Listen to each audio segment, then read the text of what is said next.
Welcome to my YouTube channel. मैं प्रकाश कुमार। जैसे कि आप लोगों को पता होगा कि अभी 11th का एग्जाम आने वाला है, तो उस एग्जाम को देखते हुए हम कंप्यूटर साइंस के लिए कुछ महत्वपूर्ण क्वेश्चन जो एग्जाम में 99% आपका मैच करेगा, उस क्वेश्चन को लेकर आए हैं और उसी का आज हम लोग देखेंगे और उसको क्वेश्चन का आंसर और क्वेश्चन को डिक्टेट करके सारे चीज को समझेंगे। तो आप लोग को कुछ नहीं करना है, सिर्फ एक बार वीडियो को आराम से देख लीजिए। आपका रिजल्ट का गारंटी मेरा है कि आप एक बार इसको ध्यान से देखिएगा, श्योर है कि आपका मार्क्स आएगा। जैसे कि देखिए, हम लोग सेट नंबर 1 को स्टार्ट करेंगे, जो आपका टोटल 1 आवर्स का होता है एग्जाम, जिसमें से 40 मार्क्स आपको क्वेश्चन पूछे जाते हैं। जिसमें से देखिए हम लोग पहला क्वेश्चन है, बता रहा है यहाँ पे, बोलता है the first commercial computer deliver to business client. यानी जो पहला कंप्यूटर जो है डिलीवर किया गया था बिजनेस के क्षेत्र के लिए, वो कौन सा था और जिसमें से क्या यूज हुआ। तो देखिए यहाँ पे इसका जो आंसर हो जाएगा आपका आयनिक हो जाएगा। दूसरा है आपका, बोलता है magnetic pads, floppy disk, optical disk, flash memory and hard disk are example. बोल रहा है यहाँ पे क्वेश्चन कि मैग्नेटिक टाइप का जो यहाँ पे डिराइव है वो आपका कौन सा है। तो इसका आंसर आपको याद रखिएगा, एक्जर्ली मेमोरी। आगे बोलता है ये कंप्यूटर इज आर, है ना। तो कंप्यूटर क्या है, इज आर। यानी यहाँ पे क्या बोलता है, तो यहाँ पे आपको याद रखना है मशीन लेवल लैंग्वेज। क्या याद रखना है, मशीन लेवल लैंग्वेज। अगर ऑप्शन में यहाँ पे अगर दिया रहा, अगर नन ऑफ दीज तो ऑल ऑफ दीज, तो यहाँ पे आंसर आपका सारा हो जाएगा ऑल ऑफ दीज। आगे बोलता है the symbol that represented using rectangle in flow chart. तो ये क्वेश्चन देखिए C++ से लिया गया है। C++ में बोलता है कि जो हम लोग रेक्टेंगल का यूज करते हैं और रेक्टेंगल शेप वहां पे किस चीज एक्टिविटी को दर्शाता है, डिसीजन को दर्शाता है या फिर टर्मिनल को दर्शाता है या फिर एक्टिविटी या तो प्रोसेस को या फिर इनपुट और आउटपुट को। तो जो रेक्टेंगल वहां पे रिप्रेजेंट करता है वो आपका एक्टिविटी और प्रोसेस को। अगला क्वेश्चन बहुत इंपॉर्टेंट है, लगभग ईयर में पूछा है। बोलता है in C++ programming static function is used for. बोलता है कन्वर्टिंग स्टेरिंग कैरेक्टर। क्या स्टेरिंग कैरेक्टर को कन्वर्ट करता है, क्या कॉपी करता है। ये बोलता है कि नन ऑफ दीज। बोलता है कंपेयरिंग टू स्टेरिंग। ये क्या करता है, कंपेयरिंग करने का काम करता है। आगे बोलता है 6 नंबर में, बोलता है in C++ programming /a is used for. C++ program के अंदर /a का यूज किस लिए किया जाता है। तो स्लैश यूज का देखिए यहाँ पे होता है अलार्म के लिए। अब एग्जाम में पूछ सकता है अलार्म की जगह अलर्ट बेल भी लिख सकता, तो आपको घबराना नहीं है प्रिय छात्र, आप वहां पे अलर्ट बेल भी इसका मतलब होता है। नेक्स्ट क्वेश्चन में बोलता है which of the following is not the type of variable. इनमें से कौन सा ऐसा जो ऑप्शन है जो वेरिएबल नहीं है। तो इसमें से ऐसा कोई ऐसा नहीं है कि जो वेरिएबल नहीं, सारा है नन ऑफ दीज। आगे आपका 714 इज ऑक्टल इन डेसिमल। अब इस क्वेश्चन को क्या बोलता है कि जो ऑक्टल में उसको आपको क्या करना है, डेसिमल में चेंज करना है। तो इस क्वेश्चन के लिए क्या करेंगे हम लोग, बहुत इजी क्वेश्चन है, आराम से आपको इसको सॉल्व कर सकते हैं। तो सॉल्व करने के लिए देखिए क्या बोल रहा है, चलिए हम लोग देख लेते हैं कैसे सॉल्व करेंगे। बोलता है कि ये क्वेश्चन आपका है किसमें, ऑक्टल में दिया हुआ है, जिसको चेंज करना है किसमें, डेसिमल में। तो कुछ नहीं करना है, जितना वैल्यू दिया हुआ हम लोग के पास क्या है 714, सबको क्या करना है आपको डेसिमल में चेंज करने के लिए बोला है।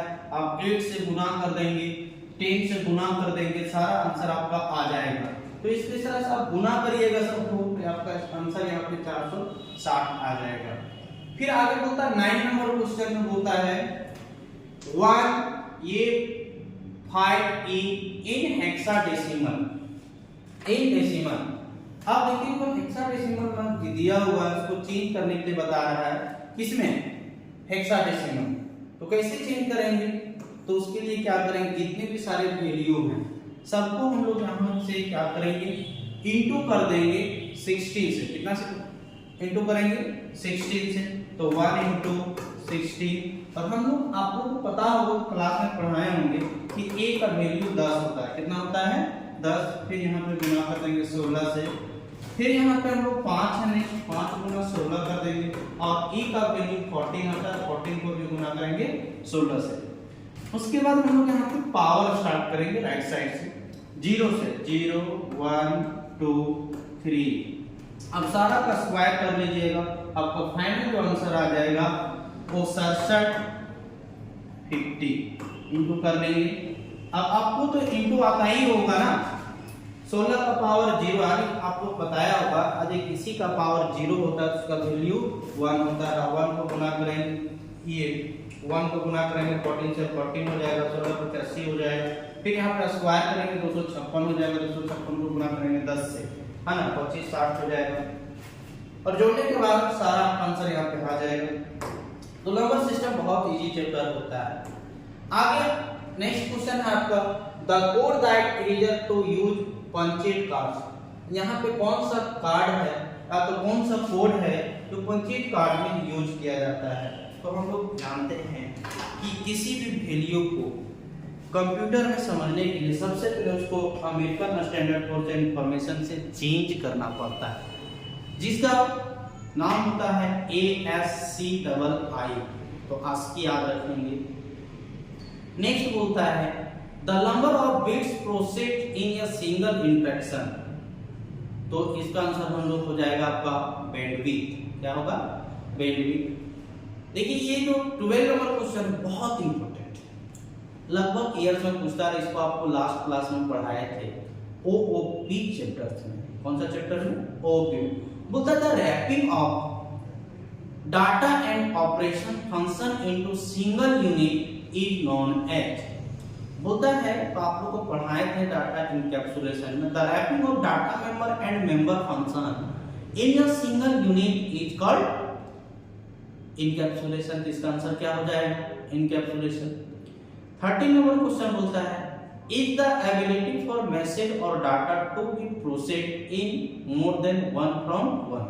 तो आप लोग को पॉलीमॉर्फिक भी पढ़ाए थे, और पॉलीमॉर्फिक पढ़ाए तो उसमें बताए थे कि पॉलीमॉर्फिक एक प्रकार का ऐसा टाइप है उसका जो किसी भी मैसेज एक से अधिक एक के पास सेंड करने का काम करता है। आगे बोलता है ये word having a special meaning reserve by programming language. कौन सा ऐसा वर्ड है जो प्रोग्राम में पहले से फिक्स किया रहता है, तो क्या है, कीवर्ड। क्या है, कीवर्ड। बोलता है C out is used to. C out हम लोग किस लिए यूज करते हैं, तो किसके लिए यूज करते हैं, प्रिंट के लिए। ये भी क्वेश्चन बहुत इजी है। बोलता है the asking value of small D. तो आपको बताए थे कि स्मॉल a का वैल्यू कितना होता है, 97। तो d का देख लीजिए यहाँ पे कितना हो जाएगा, है ना, कितना हो जाएगा देख लीजिए, 100 होगा। आगे बोलता है 17 नंबर क्वेश्चन, बोलता है रीमा /n हेड साइज। इसका साइज कितना होगा। तो सबसे पहले यहाँ पे आपको ध्यान रखना होगा कि यह जो कांस्टेंट है वो स्टेरिंग कांस्टेंट में है कि कैरेक्टर कांस्टेंट में है। तो हम बताए थे आपको कि अगर डबल क्वाड्स में हो तो वो स्टेरिंग कांस्टेंट कहलाता है। तो यहाँ पे देखिए सबसे पहले लीटर को काउंट करिए, यहाँ पे कितना हो गया, 5 और 1 6। और जानते हैं कि 1 एक्स्ट्रा बाइट इसमें होता है, तो इसका आंसर कितना हो जाएगा, 7। 18 नंबर क्वेश्चन बोलता है are used for generic programming. तो हम लोग किसी भी जेनेरिक प्रोग्रामिंग के लिए यूज किस लिए किया जाता है, टेम्पलेट्स के लिए। किसके लिए, टेम्पलेट्स के लिए। बोलता है where does education of the programme.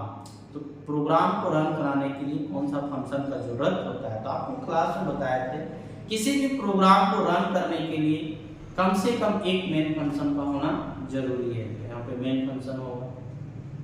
आगे बोलता है syntax error comes when. Syntax error कब आता है, तो ऑप्शन यहाँ पे बोलता है rules of programming language are violated when program statement are not meaningful. फिर बोलता है when program is not save. तो देखिए जब आपका प्रोग्राम रिलेटेड नहीं होगा तब आपका प्रोग्राम में एरर आएगा। आगे बोलता है 21 बोलता है द एंड और एंड ऑपरेटर, इस ऑपरेटर का जो यूज किया जाता है किसके लिए, तो इसका जो यूज किया जाता है आप रखेंगे कंबाइन टू न्यूमेरिक्स वैल्यू, यानी इस वैल्यू का जो तो इस ऑपरेटर को दोनों का जो यूज किया जाता है जब दो वैल्यू को हम लोग क्या करते हैं कंबाइन करते हैं। क्या करते हैं कंबाइन करते हैं।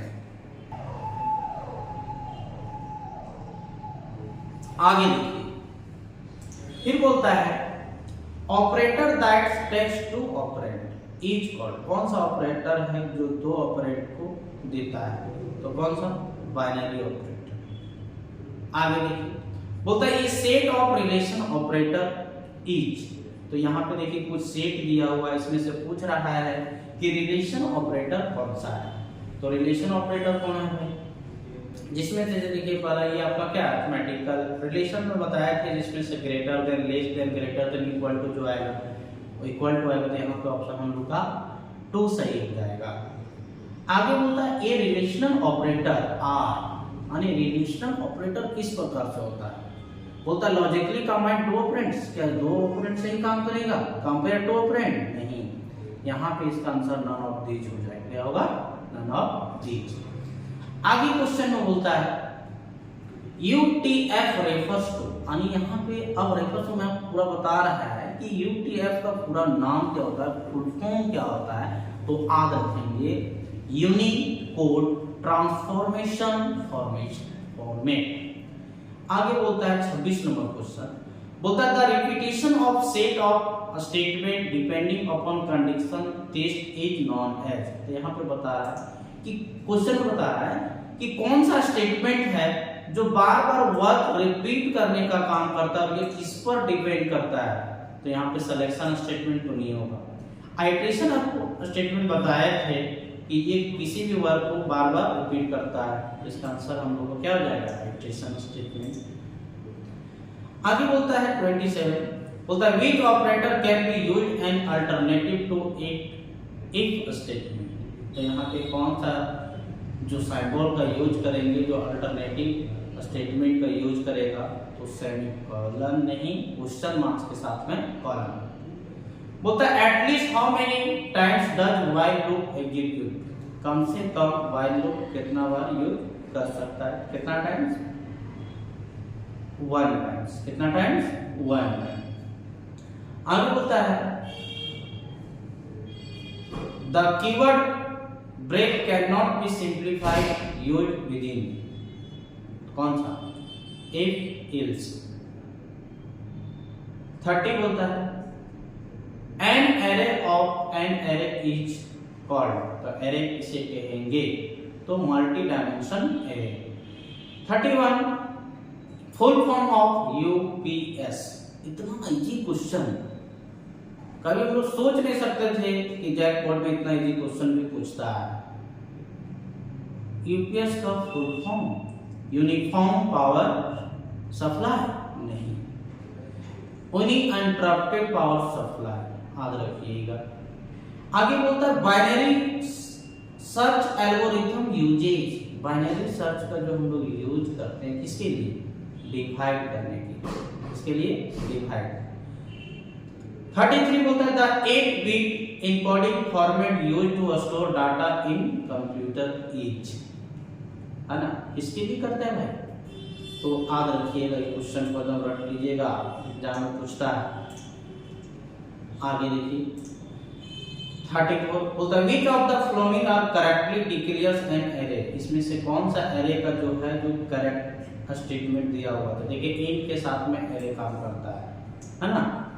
आगे बोलता है which data type is used for represent the absence of parameter, तो void, क्या होगा भाई void। 36 समझ लीजिए आ गया है, बोलता है which is more effective while calling the function। सबसे ज्यादा इफेक्ट कौन सा पड़ता है, कॉल बाय रेफरेंस, आपको क्लास में भी बताए थे। है ना। आगे बोलता है what will be happen we can use white argument passing. तो इसके लिए बोलता है option A will not return value to each caller, it will return value to each caller, may or may not return any value of caller। तो देखिए जब हम लोग आगे कोई वैल्यू नहीं मिलता है तभी जाकर आर्गुमेंट पास नहीं होता है। 38 बोलता है which of the following is not process state, terminate, running, block। इसमें से कौन सा स्टेट जो है स्टेट है जो आपका इससे प्रोग्राम से रिलेटेड नहीं है, तो ब्लॉक। क्या होगा? ब्लॉक। बोलता है 39 बोलता है ये bytes is group of bits. इसमें से जो ऑप्शन है कौन सा जो ऑप्शन है जो बिट्स का ग्रुप है, तो 4 बिट्स पढ़े होंगे, 8 बिट्स पढ़े होंगे, तो कौन सा है? 3। आगे देखिए लास्ट नंबर क्वेश्चन पूछ रहा है, बोलता what is the range of floating point number. इसमें से पूछ रहा है फ्लोटिंग कांस्टेंट का साइज कितना होता है। तो यहाँ पे e का मतलब 14 समझना है। क्या समझना है? 14। तो इसका आंसर देखिए आपका ये हो जाएगा। बताया था 3.4 × 10⁻31 तक। तो इस तरह से आज हम लोग सेट नंबर 1 देख ली। तो नेक्स्ट क्लास में हम लोग सेट नंबर 2 को देखेंगे कंप्यूटर साइंस का। तो बने रहिएगा मेरे यूट्यूब चैनल में, सब्सक्राइब करने के लिए नहीं भूलिएगा, क्योंकि आपका एग्जाम सामने है और नोटिफिकेशन पाने के लिए बेल आइकन को भी दबाना जरूरी है।